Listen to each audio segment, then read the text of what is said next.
Sekarang ada nggak yang mau bilang ini bukan sepatu lari? Sini gua jitak, ini sepatu lari. Ini kakaknya, ini adeknya. Yang paling baru 32.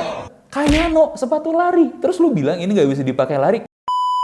Jadi sepatu jalan bisa buat lari nggak ya? Dan gimana dengan sepatu lari yang dipakai jalan?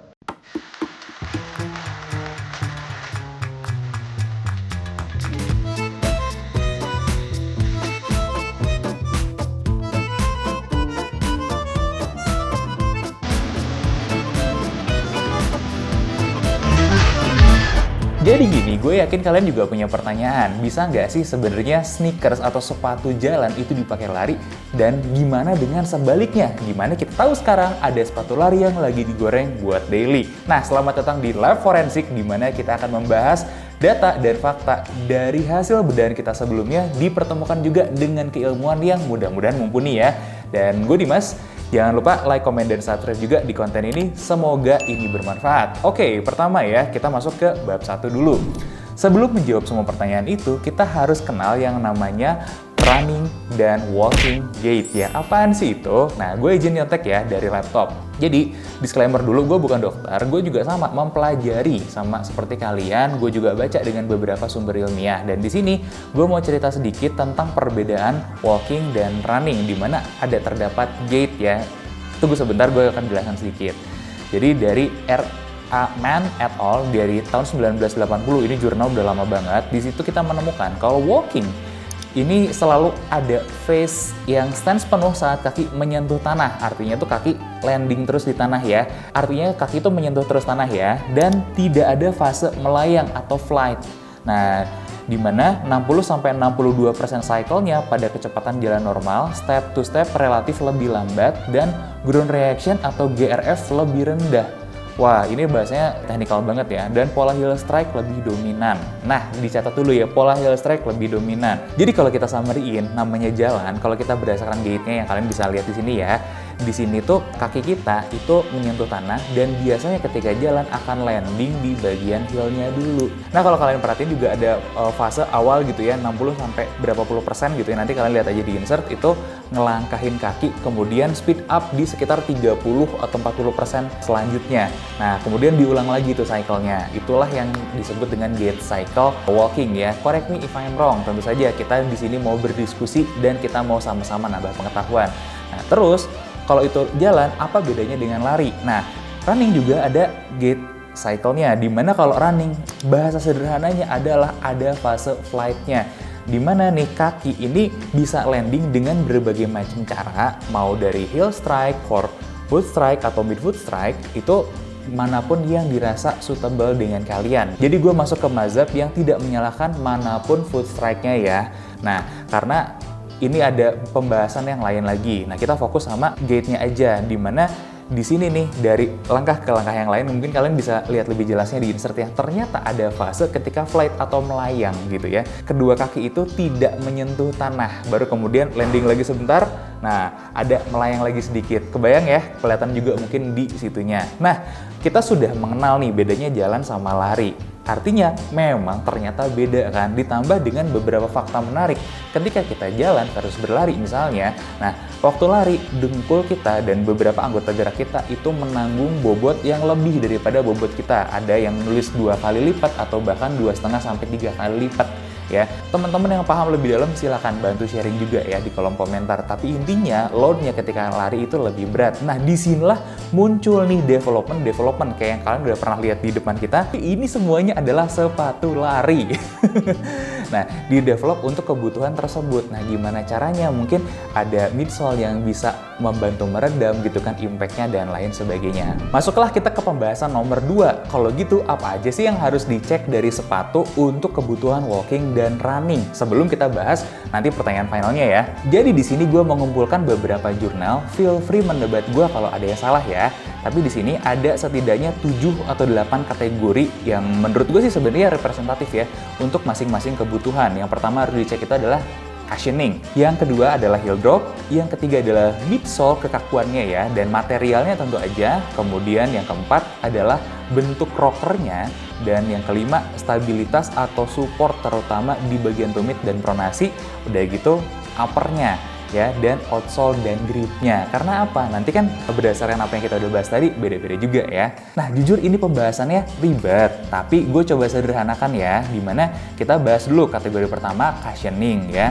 Untuk jalan sebaiknya memang ada bantalannya alias cukup empuk, tapi dia wajib untuk tetap stabil. Nah, sekarang bayangin aja kalau empuk tapi nggak stabil, apakah nggak bikin kaki kita kecengklak? Bener atau bener? Untuk apa harus ada bantalan? Untuk meredam impact ketika kita lagi berjalan, terutama jarak yang jauh ya. Let's say kalian berjalannya di atas 2 km gitu sehari, itu akan berasa banget loh. Kemudian untuk lari sebenarnya bisa juga empuk, tapi zaman sekarang nih, nah biasanya dicari yang lebih responsif, ada energy return-nya. Bener atau bener? Bener banget ya. Nggak sekedar cushioning doang, tapi ada energy return-nya. Catat dulu ya. Kategori kedua, heel drop. Dimana untuk jalan, dari beberapa yang gue baca nih ya, semuanya setuju untuk lebih prefer yang rendah. Ya, seenggak-enggaknya paling tingginya juga mungkin 8 mm atau masih under 10 mm lah untuk dropnya. Sedangkan untuk lari, ini bisa variatif, nggak berarti dropnya tinggi itu jelek, karena kan ada beberapa kebutuhan-kebutuhan orang yang berbeda-beda. Nah, gue mungkin bukan pakarnya di sini, teman-teman yang lebih paham boleh silahkan sharing aja ya. Tapi intinya di sini kita bisa ngelihat development sepatu-sepatu lari yang mulai dari dropnya sangat rendah ya, di bawah 8 mm bahkan, sampai ada juga yang belasan milimeter. Nah, ini bedanya gimana? Karakternya gimana? Teman-teman yang lebih jago lah bisa tambahin ke kita. Tapi intinya ini juga alasan kenapa kita suka ngukurin dropnya dari tiap sepatu sih, biar kita bisa jadi benchmarking juga ya. Nah, ketiga, midsole-nya, kekakuan dan materialnya. Dimana untuk sepatu jalan itu umumnya jadi sedikit lebih lembut, cukup stabil tadi ya yang pertama, dan nggak terlalu kaku. Nah, artinya gimana? Kita mau benchmarking sedikit, dimana kalau sepatu lari sekarang nggak apa-apa kaku dengan adanya plat, terutama plat karbon di dalamnya. Ya kan? Untuk apa? Nanti untuk kelentingan. Nah, sedangkan di sepatu jalan itu tidak dibutuhkan, kekakuan itu tidak dibutuhkan, karena justru butuhnya yang fleksibel. Nah, kemudian kalau untuk lari, tadi balik lagi ya, kaku tuh nggak apa-apa selama bisa responsif untuk ngasih dorongan untuk menambah ini ya, running ekonomi, atau ngasih dorongan sedikit, 1%, 2% aja udah membantu ke speednya, ya kan? Nah, itu ya yang dicari ya. Kemudian ada lagi nih kategori keempat, rocker. Kita juga sering bahas nih, rocker. Nah, kita bisa lihat nih tekukan di depan ini ya, namanya rocker. Dengan adanya rocker yang lebih agresif, langkah itu lebih mudah. Nah, sedangkan dengan rocker yang lebih minimal, itu juga nanti akan mempengaruhi gitu ya. Kalau untuk sepatu jalan pada umumnya memang rockernya itu lebih ringan atau ya flat aja, hampir tanpa rocker gitu kan ya. Sedangkan untuk sepatu lari pada umumnya diinginkan rocker yang cukup agresif nih, kayak ini sepatu lari modern ya. Nah, itu kurang lebih bedanya. Tapi di sini jadi menarik, di mana rocker ini untuk sepatu jalan Bon itu bisa membantu loh. Ternyata dengan rocker yang lebih agresif, sepatu jalan kita, terutama kalau kita suka power walking, jalan cepat gitu ya, ternyata bisa sangat membantu dengan adanya rocker kayak gitu. Jadi disinilah mungkin ketemu ya dari pertanyaan kita tadi, mana-mana aja yang bisa menjadi jawaban. Oke, kita lihat lagi. Untuk stabilitas atau support ya, dimana untuk sepatu jalan supportnya ini atau stabilitasnya ini sudah menjadi syarat mutlak. Tapi sebenarnya kalau kita mencernain juga ya, sepatu lari itu harus stabil juga. Tapi memang beberapa sepatu lari ngurangin stabilitasnya untuk bisa ngebantu ya ke arah speednya. Karena kan beberapa sepatu lari ya ingin kompetitif juga gitu untuk membantu saat race misalnya, dan itu kestabilannya, mohon maaf, mungkin bisa berkurang. Ya contohnya Mizuno Rebellion Flash gitu ya, Flash 3, Flash 2 gitu. Itu jujur dengan tidak adanya heel, kemudian stack yang tinggi, karakter yang plushy banget, itu jadinya nggak stabil juga. Tapi masih relatif bisa diterima untuk kebutuhan lari, kayak begitu ya. Nah, kemudian upper fit-nya. Upper fit ini juga menarik, dimana gue pribadi melihat sebenarnya sepatu jalan dan sepatu lari itu sama-sama butuh upper yang breathable. Tapi mungkin kalau kita lihat lebih secara umum, untuk sepatu jalan nggak mesti semuanya full breathable. Makanya kita bisa ngelihat ada beberapa yang dikombinasi dengan bahan-bahan material leather, suede, atau mungkin material dekoratif yang lain. Sedangkan untuk sepatu lari modern sekarang itu dominan mesh yang breathable seperti kalian bisa lihat di sini ya. Nah, kemudian ini terakhir nih ya, outsole dan gripnya ya. Dimana di sini sama-sama kok untuk gripnya juga dibutuhkan yang bagus ya, karena mau jalan mau lari kalian akan ketemu permukaan licin, permukaan basah gitu ya. Kalau nggak ngegrip kan ada risiko juga. Cuman bedanya ketika di sepatu jalan nggak apa-apa banget kalau outsole-nya itu tebal, rubbernya tebal dan jadi berat. Sedangkan di sepatu lari zaman sekarang terutama sangat-sangat dipertimbangkan untuk rubbernya bisa setipis dan seringan mungkin. Nah, dari beberapa kategori ini rasanya udah makin bisa kejawab ya. Ada beberapa hal yang ternyata dipenuhin oleh satu jenis sepatu bisa untuk dua-duanya. Setuju atau setuju? Yuk kita cekin bareng ya. Nah, masuklah kita ke bab 3, yaitu study case, di mana ada sepatu lari yang dipakai jalan. Contohnya adalah Ultraboost. Dulu sangat populer banget orang-orang pakai Ultraboost karena kan enak ya dan segala macamnya. Sedangkan kalau kita nyontek ke sini nih ya, dari kategori pertama, cushioning ternyata memang dia empuk ya. Boost itu memenuhi keempukannya meskipun karakternya itu lebih ke responsif dan memberikan energi return. Tapi cukup, nggak apa-apa. Jadi sebenarnya dalam kategori pertama ini sepatu lari tersebut alias Ultraboost cek ya, bisa. Kemudian dropnya, di sini masalah terjadi di mana Ultraboost itu dropnya relatif tinggi. Kalau kalian udah pernah nonton, mungkin udah tahu ya. Ini kita kasih juga linknya bedal Ultraboost kita dulu. Nah, sedangkan idealnya itu heel dropnya lebih rendah dan gue juga ikut merasakan beberapa masalah terutama load di lutut ya ketika kita pakai Ultraboost ini dalam jangka waktu yang lama untuk jarak jalan yang jauh ya. Jalan, ingat, bukan lari. Jadi secara kekakuannya dia bisa buat dua-duanya lari dan jalan. Dan kemudian untuk bentuk rocker ada di depannya sedikit rocker yang tidak terlalu agresif. Nah, jadi dengan rocker segini untuk jalan bisa, untuk lari juga bisa. Kemudian stabilitas, ternyata Adidas itu naruh dua hal. Yang pertama adalah torsion system di bawah, yang dimana kalau kita lihat nih zaman sekarang juga banyak nih yang pakai tuh. Nah, ini hal yang dimaksudkan untuk tujuan yang sama dengan torsion system, ya untuk support di bagian bawahnya, jadi nggak terlalu kemana-mana dan menambah kestabilan. Terus yang kedua adalah bagian heel cup-nya. Ya, ada heel cup kan di Ultraboost itu sama di sepatu-sepatu lari baik modern ataupun yang lama pun ada yang punya untuk membantu juga menambah kestabilan dan supportnya. Jadi sebenarnya aman gitu ya, dua-duanya untuk dua kategori tersebut bisa. Dan upper fitnya udah jelas dengan bahan knit, breathabilitasnya sangat bagus sekali. Dan outsole sama gripnya, nah inilah ketemu kombinasi yang pas di mana outsole-nya tidak terlalu berat, tapi gripnya bagus banget lewat Continental. Jadi dari 7 kategori ini, Ultraboost itu cuma kurang memenuhi satu kategori aja sebagai sepatu jalan. Sisanya sebagai sepatu lari, dia cukup proper loh, bisa memenuhi semuanya. Nah, case selanjutnya, Hoka Bondi. Bondi gitu? Ya ini dari 100 ya, tapi kita paham banyak brand-brand Indonesia yang sekarang memakai outsole-outsole seperti ini. Bisakah yang kategori seperti ini, baik Bondi ataupun ya tanda kutip ya, homage-nya atau copycat-nya juga melakukan hal yang sama? Kita cek dari segi cushion ya jelas, ini empuk gitu ya. Tapi stabil, Bondi itu relatif stabil, tapi ada catatannya karena terlalu tebal ya, ini juga mempengaruhi pada kestabilannya gitu. Jadi untuk lari pun sebenarnya banyak yang nge-warning ya, hati-hati, please be careful katanya kan ya. Jadi sebenarnya untuk dua-duanya bisa, tapi dengan catatan. Kemudian heel dropnya Bondi itu sepemahaman gue cukup ini juga ya, cukup rendah. Kemudian ada lagi kekakuan, ini jelas tidak kaku ya, dan ini sangat bisa sekali function sebagai sepatu jalan dan sepatu lari gitu ya dari kategori yang gue kumpulkan tadi. Kemudian rocker, kalian juga bisa melihat rocker kan di sini. Untuk kestabilan juga tadi kita sudah sempat ambil sampel ini, tuh ada kestabilannya. Jadi cek sih sebenarnya ya.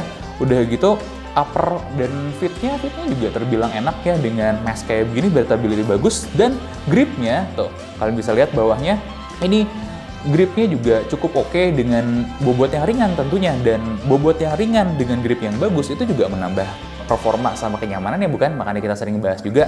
Nah jadi beberapa case by case yang sering dipakai untuk jalan dan sneakers ternyata memang bisa gitu sepatu lari. Dan kalau bercermin yang ngomong gini bukan gua doang, teman-teman bisa main-main ke salah satu postingannya Dr. Jason di mana beliau juga mengatakan hal yang sama ya, sepatu lari itu bisa buat dipakai jalan dengan catatan, tapi tetap ya sebagian bisa dan sebagiannya nggak bisa. Nah pertanyaannya sekarang, apakah sepatu jalan kemudian bisa dipakai lari? Di sini kita menemukan ada dua tipe sepatu jalan. Yang pertama yang di-develop dari sepatu lari, dan yang kedua yang di-develop bener-bener hanya untuk sepatu jalan. Nah, kita akan masuk dulu dari yang pertama ini nih. Berhubung yang kita lihat di awal tadi adalah seorang kawan memakai New Balance 2002R yang kemudian tanda kutip diserang alias dikritik oleh para pelari. Menurut mereka itu sepatunya tidak proper. Ya, dimana kalau kita flashback sebenarnya New Balance 2002R adalah sepatu lari. Yes, jadi zaman sekarang itu banyak sepatu lari yang diadopsi menjadi sneakers, sepatu jalan. Tidak plek-plekan tentunya, dengan beberapa adjustment, dengan beberapa modification. Kalau kita bahas tadi 2002R, kita punya saudaranya di sini, 1906R. Loh, kan beda sepatu. Sama. Ini 860 V2, 2002R, 1906R, itu semuanya pakai sol yang sama. Ini adalah sol sepatu stability / support dari New Balance yang salah satu terbaik di masanya, yaitu 860 V2. Ya, mereka cuma ganti apa? Mereka ganti uppernya, di adjust uppernya doang. Artinya, ini adalah sol lari beneran. Ya, dengan menjawab itu teman-teman ya, kalau kita lihat dari segi solnya, bentuk rockernya, kalian lihat ada, bisa nggak? Bisa, jelas. Kemudian outsole dan gripnya bisa jelas. Memang lebih berat ya daripada 860 yang zaman sekarang, tapi intinya masih bisa gitu ya. Upper dan fitnya untuk case 2002R mungkin sedikit lebih gerah ya, tapi gerah aja masalahnya karena zaman itu 2002R keluar memang didevelop untuk sepatu lari dan bisa di masa itu sepatu lari tuh pada kayak begitu, lebih gerah aja ya. Iya, varian lebih ademnya gimana? 1906R atau 860 V2 yang itu jelas lebih adem ya. Nah, kemudian midsole dan kekakuan material namanya sepatu stability ya, namanya sepatu stability alias support. Ini cenderungnya lebih kaku tuh kalian lihat, tapi bukan berarti jelek karena sepatu support atau stability zaman sekarang pun sama kerasnya kayak begitu juga gitu, bahkan lebih keras loh ini daripada yang di sini. Jadi sebenarnya cek dia bisa banget dipakai lari. Nah, kita juga bisa ngeliat heel dropnya ya relatif tidak terlalu tinggi.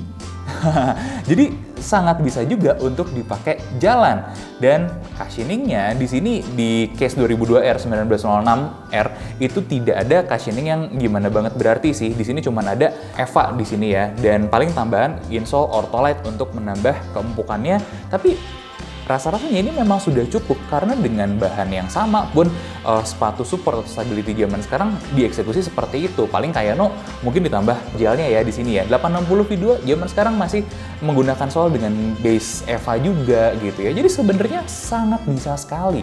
Jadi kalau ada argumen, wah lu pakai 2002R, 1906R, lu gak bisa lari tuh harusnya. Gak valid, itu sepatu lari kok valid untuk dipakai lari.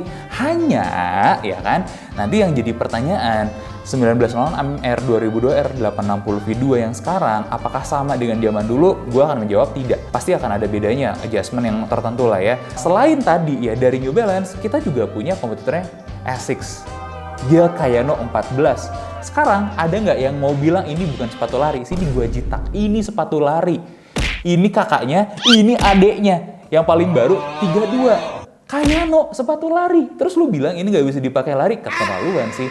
Memang ada adjustment, balik lagi tadi ya. Ada yang berbeda gitu, soalnya ada yang berbeda. Dan beberapa di sini detail-detailnya ada yang berbeda. Tapi tidak berarti menihilkan fungsi dia sebagai sepatu lari. Di zaman dulu sudah proper, tapi dengan catatan yang sama gitu. Karena ini memenuhi juga apa yang sudah bisa dipenuhi oleh New Balance yang tadi kita sudah jabarkan ya. Jadi overallnya oke. Artinya apa? Ini sepatu lari kita pakai buat jalan, cek oke. Sepatu lari jadul ya, kemudian sekarang jadi sneakers kita pakai lari, cek oke juga. Berdasarkan apa? Beberapa poin berdasar ya yang sudah kita bahas sebelumnya.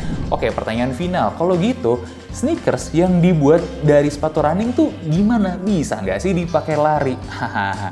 Contoh paling sempurna itu adalah Hyperblast, di mana dia itu solnya yang versi 1 dipakai di Ortus Brisbane dan yang kedua dipakai di Ortus Berlin ya.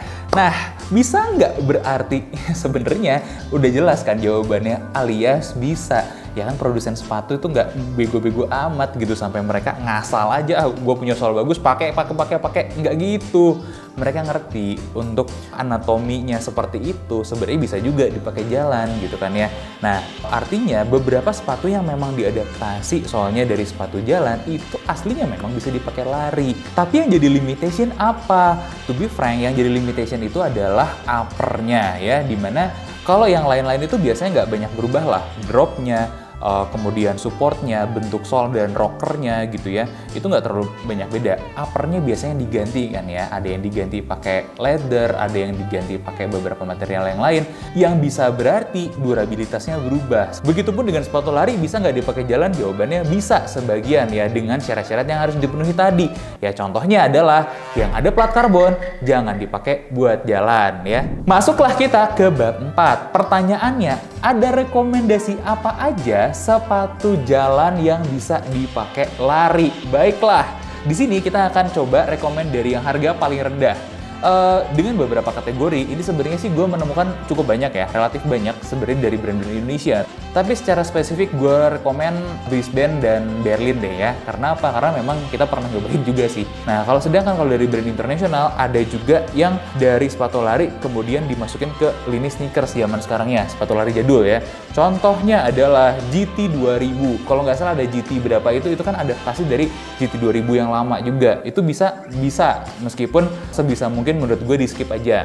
Nah, sekelas sama dia di harga 1 jutaan ada apa lagi? 530 dan 740 dari New Balance ya. Sebenarnya mereka juga base-nya bisa gitu, menjanjikan. Tapi balik lagi ya sama aja, ini tanggung. Kalau mau tidak tanggung, mendingan naik ke ranah 2 jutaan. Di mana ranah 2 jutaan ini ada 3 sepatu yang mengisi. Yang pertama adalah jelas Kayano 14 di sini. Your favorite juga, ini clear ya, dia memang sepatu lari yang dijadiin sneakers. Begitupun dengan 3 bersaudara dari New Balance ini ya.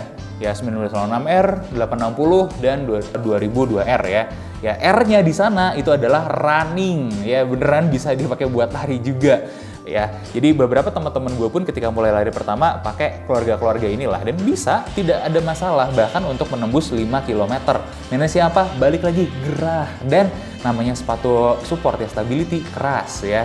Untuk jarak jauh ya kalian tahu sendiri lah gimana nikmatnya pakai sepatu keras kayak gitu. Untuk under 10 km oke, di atas 10 km ya kalian kan udah punya duit 2 juta, kenapa nggak beli ini aja? Ya kan, ini lebih enak gitu kalau memang nyarinya sepatu support atau stability. Nah, raja terakhir yang menurut gue adalah New Balance 990. Hey, kalian lupa itu sepatu lari? Iya, NB 990 adalah sepatu lari sejak lahir. Mau sampai V6 sebenarnya bisa aja dipakai buat lari. Tapi yang bikin gue mikir kan, emang kalian rela pakai sepatu itu buat lari ya kan?